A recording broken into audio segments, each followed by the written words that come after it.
Dear children's, today our story about the sneaky monkeys. There was a time in the olden days. A person used to make a living by selling handmade hats.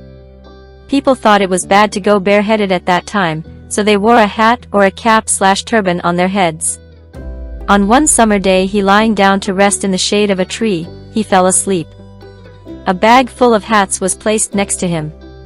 When he woke up, he noticed that the bag full of hats was missing. Suddenly, he saw so many monkeys sitting on the top of the tree, where the monkeys were playing with their hats. The hat seller scratched his head in worry. But he was surprised to see that all the monkeys were scratching their heads imitating him.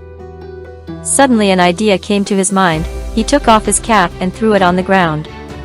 All the monkeys on the tree imitated him and took off their caps and threw them on the ground. Thus the owner of the hats collected his hats, put it back in the bag and took the way back.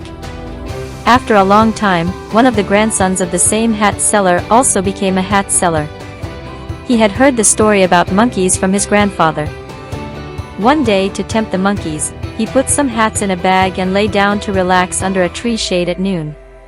Just as he expected, the monkeys picked up his bag. When he started scratching, the monkeys also imitated him, but after doing some other movements, he threw his hat on the ground, but the monkeys did not throw their hats. While he was thinking, a monkey came down from the tree and picked up a hat lying on the ground. Then he slapped the hat seller's face and said, "What a fool, you think that it was only your grandfather who told you the story, our grandfather too. We were told not to be fooled by any hat seller in the future, so we monkeys refuse to throw our hats off our heads in imitation of you." Dear children, if we see today, fooling others is very common in our society. A milk seller, inflation corona cries, but everyone has created artificial inflation. Everyone thinks that only he is wise and everyone else is stupid. Today everyone is focused on receiving his profits with interest. Dear youngsters, this is a misfortune for our general public. There is a need to live as per the standards and discipline and consider the others a delicate and humble individual of the general public. That is the achievement.